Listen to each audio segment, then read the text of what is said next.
Alright guys, andito na tayo sa Talisay Lechon Food Park. Andito ako sa malayo dahil halos lahat po ng niluluto nila ay lechon at alam nyo naman po ako ay hindi nakain at hindi ako, no offense ha, yan na naman tayo mag no offense tayo kasi baka mamaya merong ma-offend. Hindi na po ako sanay na makaamoy ng karne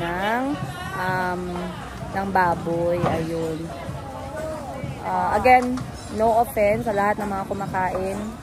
I don't judge those people. I also don't judge those who don't eat. This is my personal choice. May isda rin sila, sis. Meron naman silang seafood dito. So, hindi mo naman kailangan kumain. Pero kapag, ano ka talaga, pwede ka naman sa malayo. So, dito naghanap kami ng mapapwestuhan natin. Ayan po siya sa likod. Ayan. So, ito pala yung pinakasikat na Talisay area. Tapos, pagbaba namin ng sasakyan ay nagtatawag na sila kung saan mo gustong umupo. So, yung mga kapatid ko, kasi kumakain sila, ako lang yung hindi. So, bibili lang sila ng seafood para sa akin. Ako nga pala guys, hindi ako kumakain talaga since I was 18. No, sorry. When I was 20 years old, hindi na ako kumakain talaga. And ngayon, I'm already 34, so that's 14 years. And as much as possible, iniiwasan ko talaga na nakapunta sa mga lugar na merong nagluluto. Kasi hindi na nga ako sanay sa kanyang amoy. Ayun. Pero pag may kumakain naman sa tabi ko, okay lang. Hindi naman ako yung talagang, kung pwede lang ako maghanap ng way na mag-excuse, ganun. Ang importante, yung bahay ko tsaka sasakyan ko, off-limit talaga yan sa karne ng baboy. Ayun. Or anything na merong dugo. Like dinuguan, ganun. So, kita nyo guys, busy na talaga yung market. Yung kapatid ko ay namimili na ng kanilang bibilhin.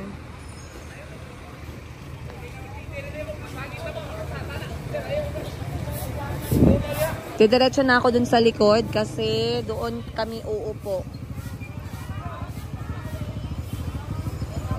Meron namang mga seafood.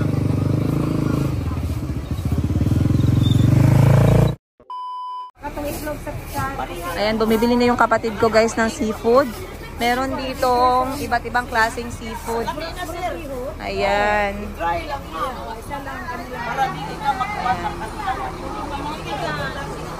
Then meron ding crab.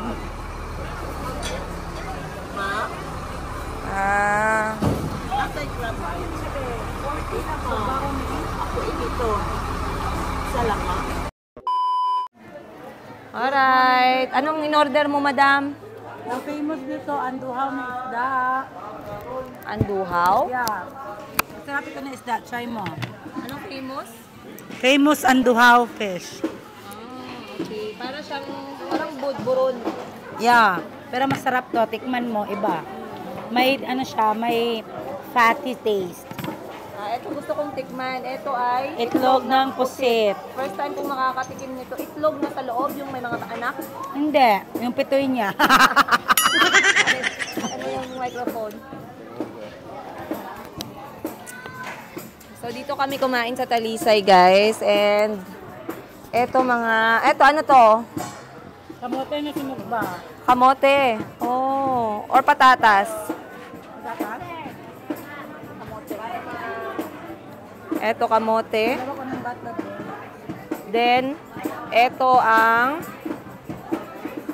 tinatawag na anduhaw. Anduhaw.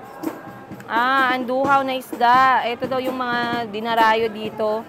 Then, meron tayong kinilaw. Ayan. Kinilaw pala. Kamote na sinugba. Itlog na part ng pusit. Itlog. Lawi, tayo sana.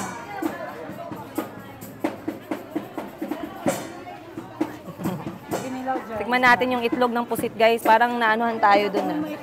Ano yan? Sea cucumber. Ito yung sea cucumber. Sa Bisaya. Bat. Tikman natin to. Sea cucumber. Kinilaw.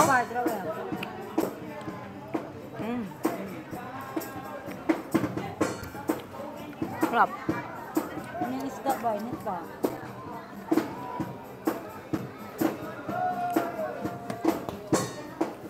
Ito lang munang maliit guys kasi hindi ko alam anong lasa.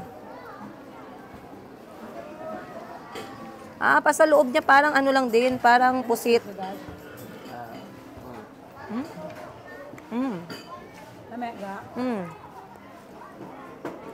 In fairness dito masarap siya. Anong tawag nito sa Bisaya, Jer? Sa Cebuano?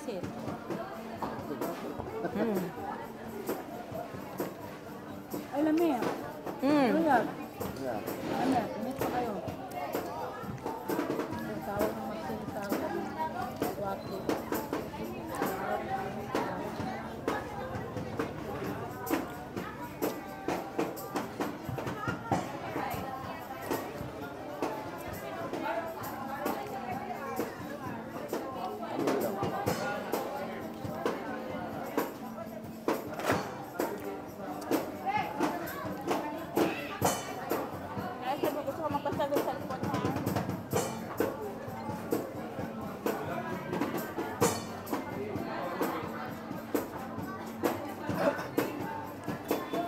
Tapos merong nangangaroling.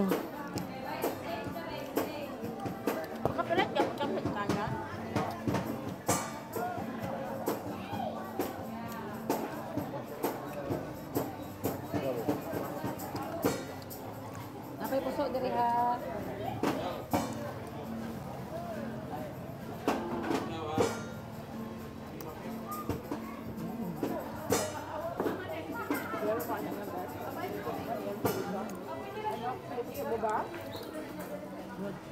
Order na to. Kumusta na siya? Nabaligya mo. Kung kamahula doon mo. Nakatikim ka ng ano sis? Ng ano?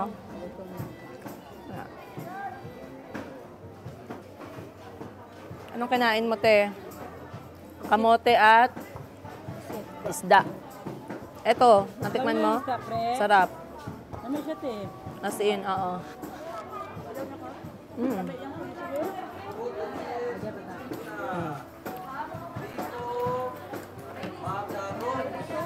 Yan yung view namin.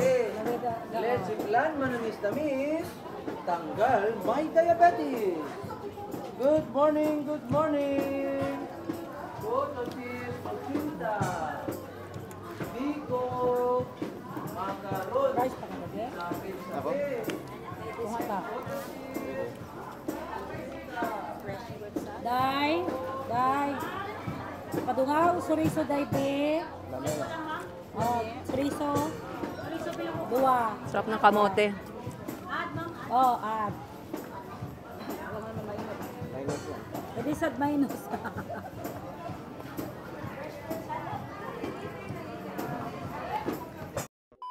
Nakalipas ay babalik natin hanggang sa pagtanda natin. Ang aking pangako, ang pag-ibig ko'y lagi sa'yo. Kahit mabuti na ang buhok ko, kahit mabuti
Kahani mo mo sayaw ka, mura ka, o kandolo kaya. Kahani mo, wala kong gusto, kahit kalami mong sumayawan, dinaraan.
Wari kita tuh.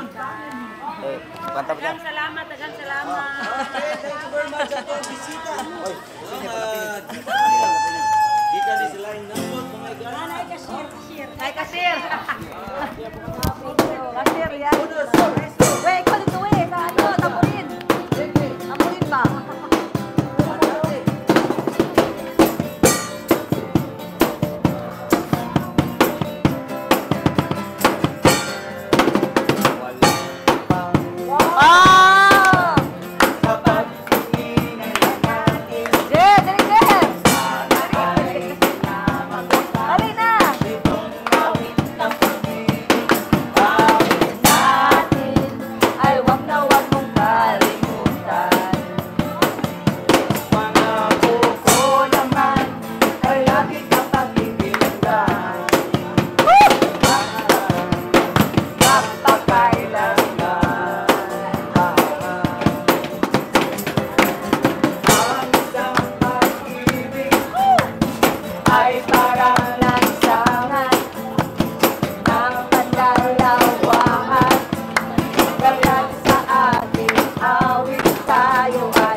Grabe guys. Grabe, sobrang galing ng pamilyang to. As in, hindi namin ina-expect na haharanahin kami dito sa Talisay area ng Cebu. Nakaka-inlove talaga ba sa mga kanta. Kaya feeling ko yung next na maboboyfriend ko guys, maganda ang boses talaga. Woo! Wow! Pa-shoutout naman, i-shoutout nyo naman ako, Princess Higa. Pa-shoutout ako, Princess Higa. Shout out ako, Princess Higa. Shoutout, Princess Higa. Saan kayo kuya? Pilawan tangke. Pamilya nyo talaga, Manayon. Oh. Family. Anak ninyo, dalawa.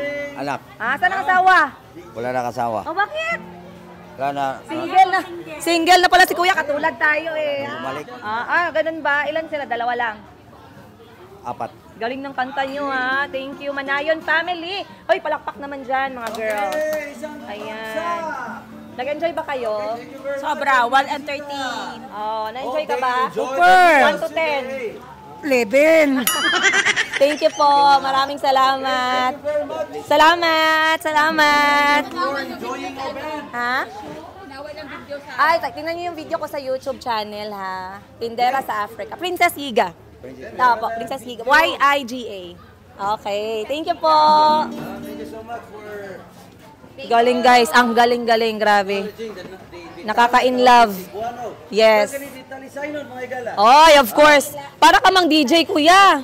DJ ka ba o vlogger ka? I'm trying to become a DJ. Wow! Me too. Same time. Sample daw. I-DJ mo yung puto. Ibaligyan mo yung puto, DJ. Okay, Puto Cheese. Ladies and gentlemen, good morning! Welcome to ang Talisay Kakani! Puto diba? Cheese, Kuchinta! Pangalan mo muna. Leonard, by the way, I'm Sergeant Leonard Asuke, a member of the Philippine Army. Oy, And Philippine now, Army. day off tayo. So, it's our sideline, no? Bibigay tayo ng pagkain. And especially, we are introducing the product of Talisay City. Wow. Okay. Galing ng boses. Thank you very much for coming here. Grabe. Okay, thank you. Thank you! Sergeant pala. Ay, grabe talaga dito. Na-overwhelm tayo sa sobrang pagmamahal ng mga taga-Talisay. And I was serenaded. Oh, di ba serenaded? Akala mo niligawan ako. Pero sobrang nag-enjoy talaga kami magkakapatid. It's our way to chill and it was amazing. It was amazing. One of the best parts so far of our 3 days here in Cebu. Of course, maraming salamat sa lahat ng mga taga Cebu at nag-welcome sa amin. Thank you guys. And hindi pa tayo tapos ngayong araw. We'll see you on today's episode. General, ako Sarhinto lang. Grabe. Okay, thank you. Oh, thank you so much. Okay, kilala ko yung produkto natin dito sa Talisay. It's a Santo Niño Kakani, no? It's a business of my wife, Leoniza Asuke. Wow! Okay. Okay, thank you so much Galing for po ng husband patronizing the product of Talisay Pa-shoutout City. mo naman ako, Princess Yiga. of Okay, General shout Santos out to Ma'am Princess Yiga. Liga. Liga. Higa. Yiga. Yega. Okay. Shout out to Ma'am Princess Yiga. Are you from what? General General Santos City. Okay, welcome from Mindanao pala. Yes, from Mindanao pa. Yeah. Last week, mayroon tayong mga kaibigan dito from Davao City. Hey. Yo. So from Thank you yung po. taga Mindanao, hope you will be coming also here from Of sa Cebu. course. Thank Try you. our delicious lechon in Talisay. Yes, thank The you number po. 1 lechon in Cebu. Thank you Wow. so much. And also, you patronize our product. This kakanin is made from Talisay City. Wow. Okay, nakabili kami eh. Ayan o. Oh. Wow. Okay. Pinagpawisan kami doon, guys. Parang kami yung kumanta at nag-perform. Basang-basa yung kilikili namin. Sumayaw pala kami. Pero, Baka makalimutan. no worries. It's okay po. Okay. Thank you. Thank you po. Alright, guys. Let's go. Time check natin. Anong oras na ba? Achi, anong oras na? 12. 12 o'clock. Let's go, guys.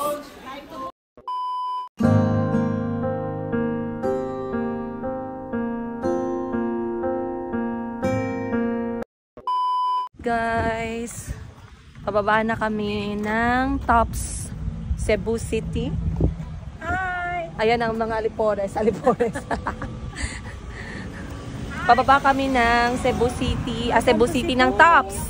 Kasi winelcome kami ng aming isang kapatid na taga dito sa Cebu. So once again, shout out to sa inyo guys. Itong kapatid ko na to ay real estate agent certified dito sa Cebu. So kung gusto nyong bumili ng mga property here in Cebu, please do contact this page, the newly raised Cebuano. That's my younger brother. Ayan, dugot laman guys, magkapatid po kami. Bali siya po ang aming ikapito kasi 8 po kaming magkakapatid. 6 na babae at 2 lalaki. And right now, he treated us here in Top Cebu. Ang sarap ng pagkain nila guys. And ngayon ay bababa na kami ng Cebu City. Hindi ako makapag-video sa taas dahil ang daming tao and maraming music. Pero basically, ayan, basically it's a place na parang viewpoint ng Cebu. And morning or night time, it's still a good time to go. Kasi ang ganda ng view at ang ganda ng ng temperature dito sa taas, malamig. Mas doble ang lamig kapag single ka. Okay, dili na lang takutob ba?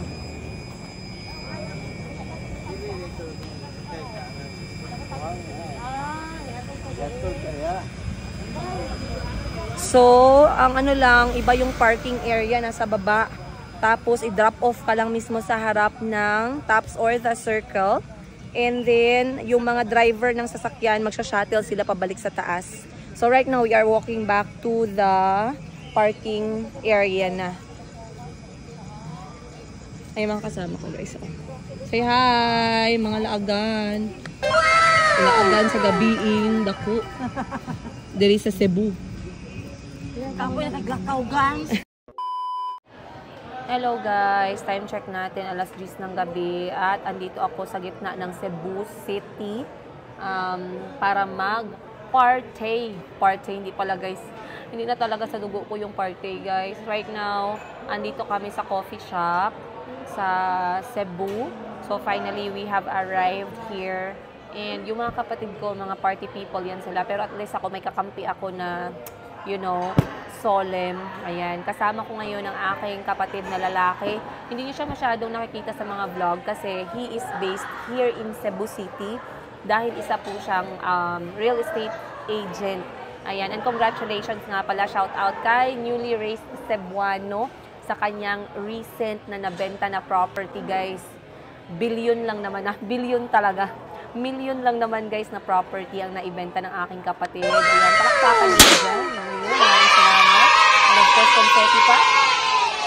Ayun, doble-doble ang congratulations. And actually, nagpapasip-sip ako sa kanya kanina pa, kaso hindi pa talaga ako binigyan ng cash guys. Ilang oras na ako dito sa tabi niya, pero wala talaga ako nakitang envelope na lumapit sa akin. Ayan ang kapatid ko. Hi ka naman. Newly raised Cebuano po ang kanyang Facebook page. Gaano ka nakatagal na real estate agent dito sa Cebu? 2 years na po sa August. Ayan. So, siya po yung aming kapatid. Hindi pa bunso. Number 7. Ayan. So, single po ito. Sa mga single dyan na naghahanap ng prim and proper. Ay, naka-reserve na daw pala. Wag na lang. Naka-reserve na daw pala siya. So, andito kami sa gilid ngayon kasi yung si Madam Sheena at saka si Madam Ten Gives at ang kanyang asawa ay nakikipag-bonding sa kanilang mga friends. So, like I said, yung asawa ni Madam Ten Gives ay taga Cebu talaga. Kaya, may mga friends talaga sila dito. Pero ako dito ngayon ay tinutulungan yung aking kapatid, again, sip-sip mode. Tinutulungan ko yung kapatid ko na mag-book ng mga activities and hotels nila ng aking ina, ng aming mother. Shout out, Mama Dina Pareño. We love you, Mama. We are nothing without you. Diba? Mothers knows best talaga, guys. Ang nanay sa kanunay, panabang. Dagang salamat, Ma. Ayan, shout out mo naman si Mama. Mag-I love you ka. I love you, I miss you, and I will see you soon. Mag-I love you ka kung hindi. Pugsanay pala sa pilitan. Hindi naman, guys. Ganyan na talaga kami ngayon kasi we appreciate our mom. Ayun. Nabiyuda na yung nanay namin. I believe I was 18 years old nung na-aksidente yung tatay namin. So, si mama na lang talaga yung nagtaguyod sa amin, magkakapatid. So, yung kapatid ko na to, he got, grabe guys ha, parang, ilang taon ka na ulit nag-real estate? 21. Ilang years na? 2 years. 2 years pa lang, guys. Pero isa na siya sa mga bestseller. Bestseller? Binibenta yung kapatid ko. Isa na siya sa mga top sellers. Top sellers ng real estate dito sa Cebu. As in, ayan, give him a chance sa mga gustong bumili ng property. Please do contact him in this email and phone number. Bibigay na natin directly dito para sa mga naghahanap. Lalo, guys, eto kasing Cebu is one of the best tourist spots here in the Philippines. So, sa mga gustong mag-invest ng bahay or properties or real estate, Cebu is a really, really good idea. Kasi nag-research na ako, nagbasa na ako niyan, guys. Cebu is going up there all the time. So, yeah, for me, it's a good idea. Ayun, wala lang. Nag-advise lang ako, guys. Take it or leave it. Ayun. So, once again, itong kapatid ko ay nakabenta siya ng properties way back. And he got a lot of incentives. Yung mga incentives niya, lagi niyang sinasama yung mga kapatid ko, either si mama or mga kapatid namin. So, he always thinks of us, diba? Sobrang sweat. Kapag meron siyang incentive. And this time, meron siyang incentive ulit na international travel. And he is taking our mother with him. Bongga. Ako nag-kalma-kalma lang ako, guys. Gusto kong sumama sa mga Europe at saka mga Canada niya na mga incentive. So, maging patient dapat tayo kasi patience is a virtue. Ay, magparinig na tayo sa kanya. Dapat doon tayo sa number 1 na kapila. So, after kay mama, sana tayo naman sunod, no? Okay lang. Kasi kung hindi niya ako isama international, pwede naman ako sa house and lot na lang. Okay na ako doon. Regaluhan niyo na lang ako ng house and lot dito sa Cebu. So, nagpa-plan na siya ng kanilang trip ni mama for 6 days sa Singapore. Diba? Wait lang. Baka hindi tayo naka-record. So, sa Singapore sila magti-trip. Ang social naman ng aming inahin. Ayan, mama ha. Ibugaw ka na namin dyan sa Singapore. Pag may single na apam, go na ma. Importante yung mabuhay niya kaming lahat. Isipin mo, 8 kami. Yung kaya niya kaming buhayin, ma ha. Binugaw ang nanay. So, nagpaplano kami right now ng mga activities nila like Gardens by the Bay, Marina Bay Sands, Observatory, and then, syempre yung mga Merlion, hindi mo pwedeng kalimutan yan, Sentosa, at saka yung Universal Studios. And dapat planado talaga kasi Singapore is a small country pero mahal. So, ngayon, nabook na ng kapatid ko yung mga accommodations and flights nila ni Mama. We are now taking care of their itineraries for their stay in Singapore. And we are excited for our mother. At kinunan ko na siya ng damit sa Mayumi. At meron nga nag-comment, guys, no, na boutique owner daw ako pero paulit-ulit lang po yung damit ko. Well, it doesn't show you my character. Ano daw? Bahala ka kung galit ka sa damit ko. Wala na akong magawa dyan. Ang importante, masaya at healthy tayo, yun lang. And, yeah, interviewin natin yung kapatid ko mamaya kasi busy pa siya. So, magkano nang inabot na nagastos mo for this trip? Bigyan mo naman kami ng rough, wait lang, ng rough digit. Rough digit. For the plane ticket, round trip, accommodation, activities, What's your budget? that's around 70,000 each. And then pasalubong. 70,000 kami na dalawa ni Mama. So, parang 35,000 each. And then, di pa kasama yung mga pasalubong. So, we will see what other stuff to buy there for our loved ones. Wow. Akin yung 18 karat Saudi gold. Alahas ang akin. Wait lang, ano nga yung question ko sa'yo? Why did you choose Cebu over General Santos City? So, di ko naman parang suddenly na nag-decide agad to choose Cebu. It's just that I found myself growing here and now I am taking the chance na parang i-pursue yung career ko dito kasi maganda yung economy ng Cebu, especially sa real estate kung saan ako naka-focus na industry and then planning na rin to live for good here. And then parang ituring na lang ang Jensan as vacation place. Hindi. Ang totoo niyan, guys, may sikretong galit to sa amin eh. May sikretong galit ka, sabihin mo na ngayon pa lang. Mag one-on-one na tayo kasi nandito naman tayo sa workspace eh. Showbiz. Anyway, tingnan nyo na lang kung magkamukha kami kasi baka mamaya may mag-comment na naman dyan na madam, ang pangit mo, okay lang. So, tingnan nyo guys, mana po yan siya sa nanay namin. Ako naman mana sa tatay namin. Kaya pinagbiak talaga kami. Once again, ikapito po namin siyang kapatid. So, si Sheena Bangko Wardrobe, ang aming eldest. I know, right? She's so pretty and she looks very young. I know, you don't have to tell me. Then ang ikalawa namin yung teacher ko na kapatid na introvert. Kasi ano yun siya all for one, one for all. Hindi pwedeng isama kung hindi isama yung buong pamilya. Ganun siya. And then ako yung ikatatlo. And then next is ikaapat si Madam Ten Gives. Ikalima is, sino ikalima? Si, kulang. Wait lang. No. Ikatatlo ako, ikaapat si Madam Ten Gives. Ikalima, si may-ari ng Lucky 8 Hardware, si Boss Jin, ayan. And then, ika-anim namin ay si Madam Bibi, yung may-ari ng Ukay-Ukay, Mine and Yours, Ukay-Ukay Philippines. And then, ikapito namin is this one, my brother, Freebie Pareño ng Cebu City. Shout out sa'yo. Sa lahat na nakakakita sa kapatid ko, guys. Kapatid ko po yan. Bili na kayo ng property, guys. Yung tag 10 million, please. Para sa akin yung sa akin mapunta yung incentive.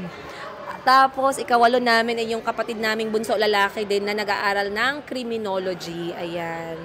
So, kita nyo naman, bisi-bisihan siya. Wait lang. Kita nyo guys, anong na-invest mo as a real estate agent for 2 years? Ano na yung na-invest mo?